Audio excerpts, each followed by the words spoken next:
Notre société est en train de se transformer. Allez faire un tour dans des banlieues chaudes, on se croirait dans The Walking Dead. Leur inconséquence conduit à des crises dont nous sommes les victimes, il faut que ça cesse. La classe politique d'aujourd'hui, elle est collectivement responsable de la situation. Mais c'est extrêmement simple de rendre la parole au peuple.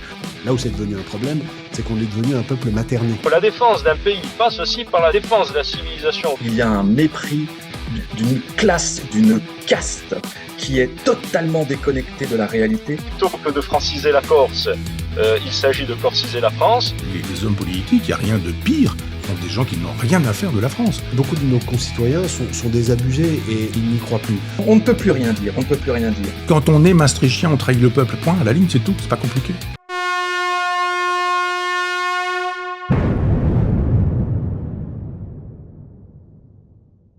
Et allez, ce matin, je reçois Olivier Delorme sur le sujet dont personne ne parle ou très peu.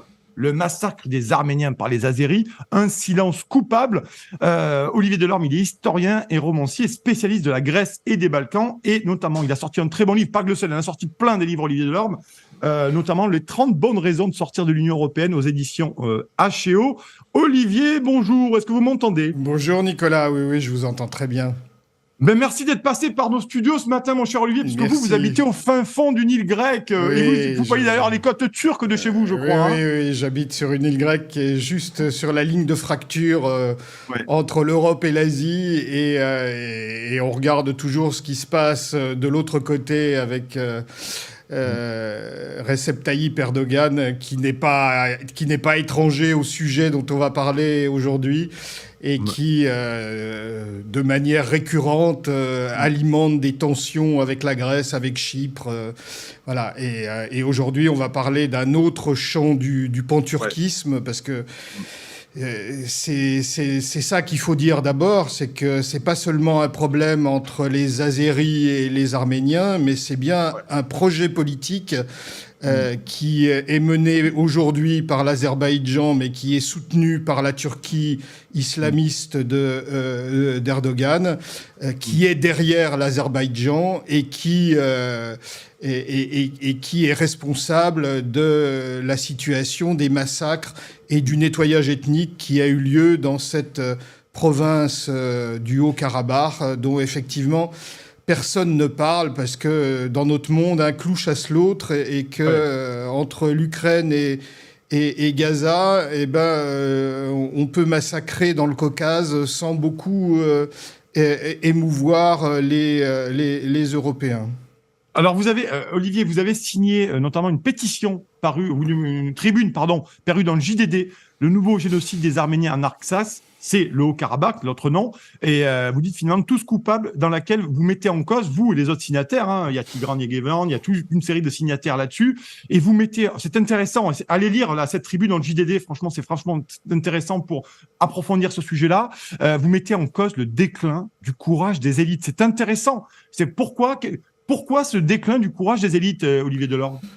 Vous savez, on est dans un monde où en réalité, aujourd'hui, on se gargarise de principes, mais on considère qu'une fois qu'on a parlé, on a agi. Et en réalité, il y a une auto-intoxication des élites occidentales, essentiellement, parce que ce qui se passe aujourd'hui, c'est un découplage entre le monde occidental et le reste du monde. On imagine et on se convainc dans nos élites qu'une fois qu'on a émis une condamnation ou qu'on a parlé, on a fait ce qui devait être fait, au lieu d'exercer des pressions politiques et des pressions économiques. Alors, c'est très à géométrie variable, parce que dans la guerre d'Ukraine, on a vu qu'il y avait tout d'un coup une inflation de sanctions à l'égard de la Russie, qui en réalité était demandée par les Américains, et on n'a fait que suivre les instructions américaines. Mais dans l'histoire du Karabakh, eh bien, ou de l'Artsakh, comme l'appellent les Arméniens, mais il faudrait qu'on dise 2 mots sur l'histoire de cette terre. Eh bien, il y a une absence totale d'action, c'est-à-dire que Madame von der Leyen, la présidente de la grosse commission européenne, est allée à Bakou en juillet 2020.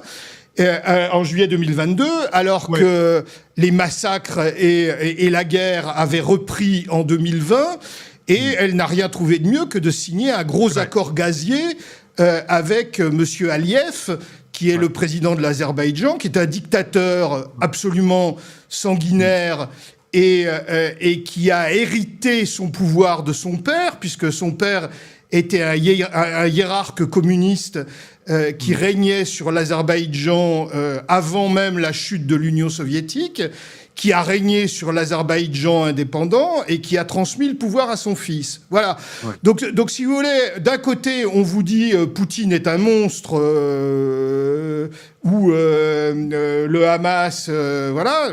Alors, je dis pas que ce qu'on dit sur Poutine ou sur le Hamas est faux, mais d'un autre côté, on a en face de soi un dictateur sanguinaire qui a commis des crimes de guerre, des crimes contre l'humanité, dès 1988, si vous voulez. Tout ça commence avant même la chute de l'Union soviétique.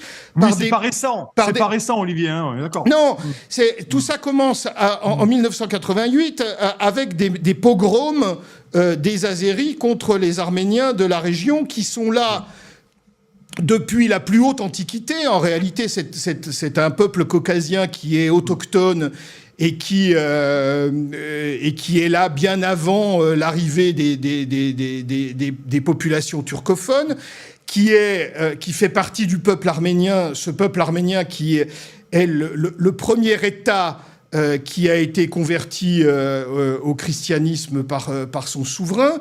Et cette région a toujours été arménienne. Et elle n'est devenue azérie que par la volonté de Lénine et de Staline en 1921. C'est-à-dire que en 1921, après le génocide arménien de 1915 et après que les Alliés aient décidé dans le traité de Sèvres de créer une Arménie indépendante dans laquelle ce Haut-Karabakh aurait été une partie de cette République d'Arménie, Lénine s'entend avec Kemal pour mettre fin à cette Arménie. Les Turcs envahissent le sud de l'Arménie et les Soviétiques prennent le nord. Et Staline, qui est à l'époque le commissaire aux nationalités, va découper des frontières, et qui est géorgien, c'est-à-dire il est de la région, il est d'un petit pays qui est à côté de l'Arménie. Et il va découper des provinces de manière à ce que les Soviétiques appliquent le vieil adage diviser pour régner.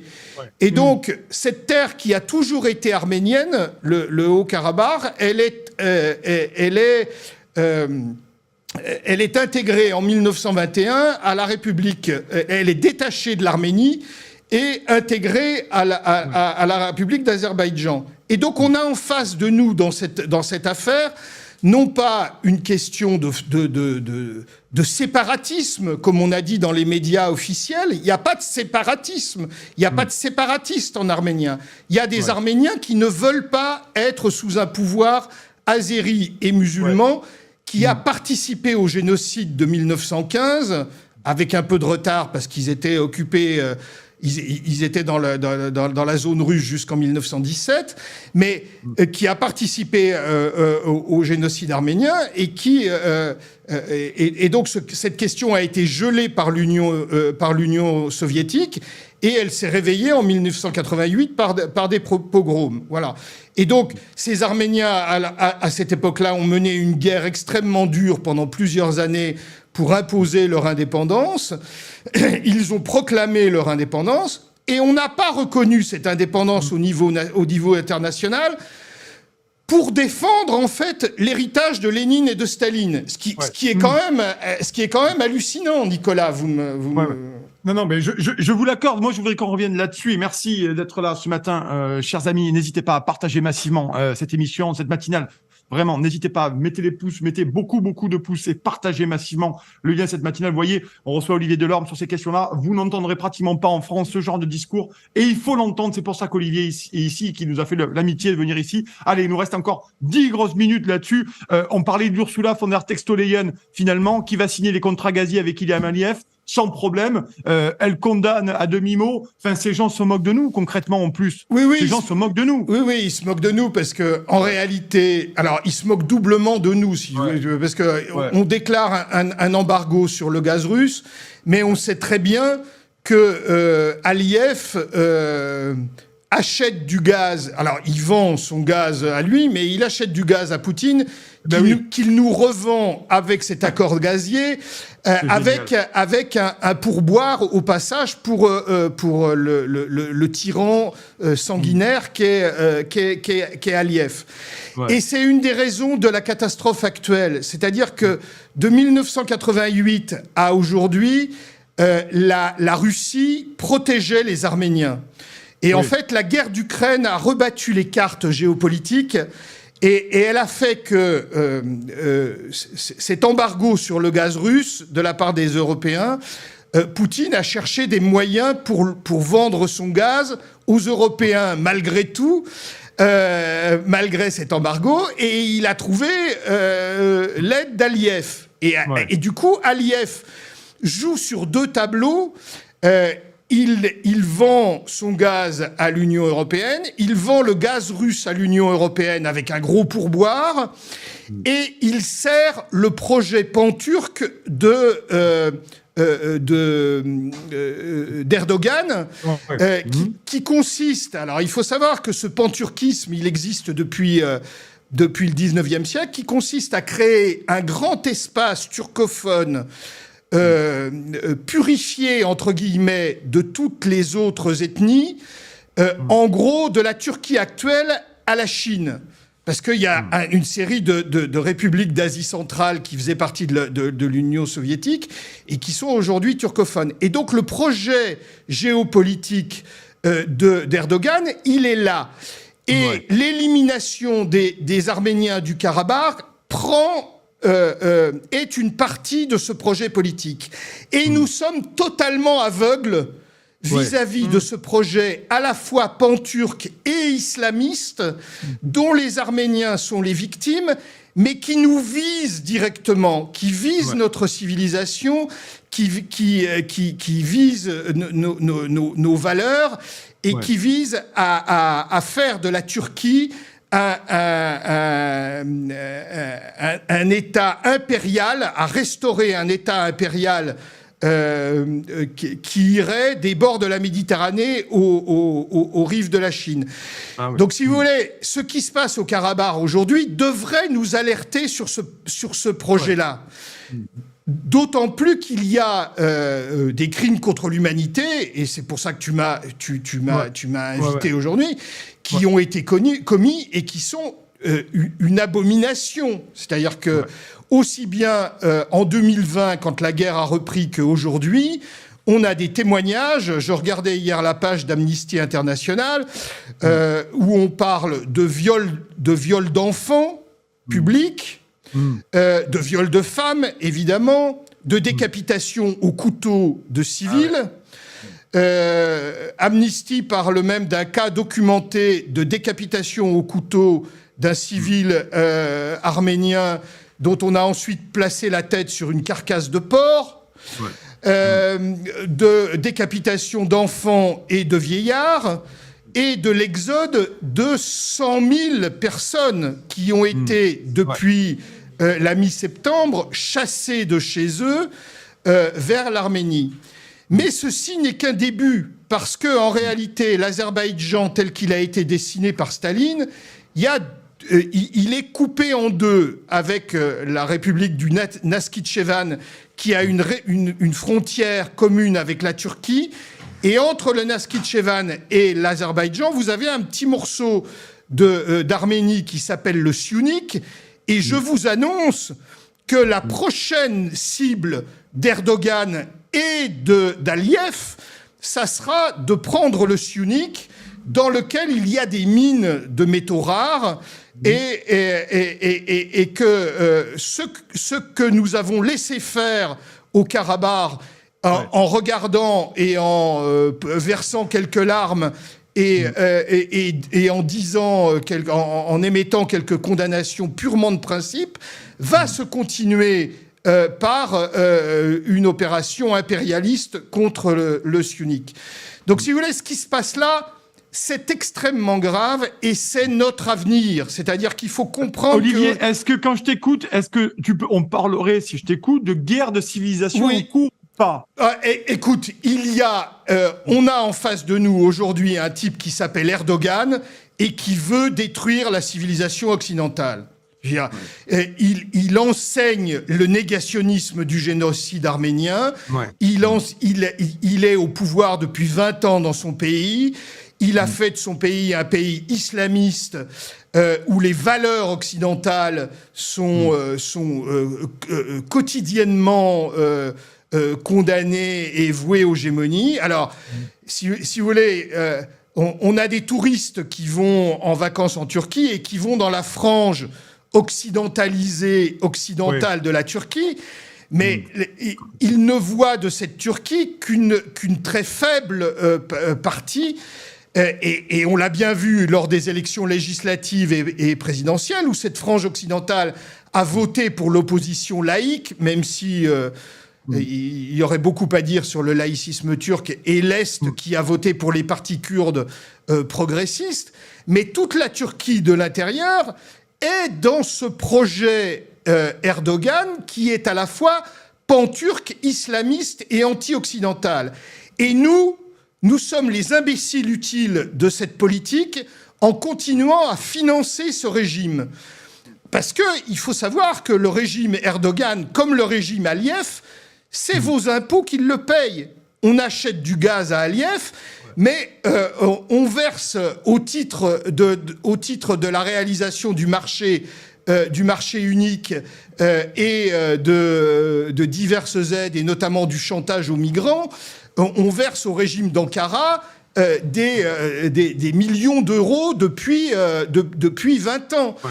Donc ce projet géopolitique qui nous est hostile, qui vise notre identité culturelle et politique, c'est nous qui le finançons. Ça me fait penser à l'idée, à la phrase de Lénine, les capitalistes vendront jusqu'à la corde pour qu'on les pende. Ouais. Eh bien, c'est ce qu'on est en train de faire avec Erdogan et Aliyev.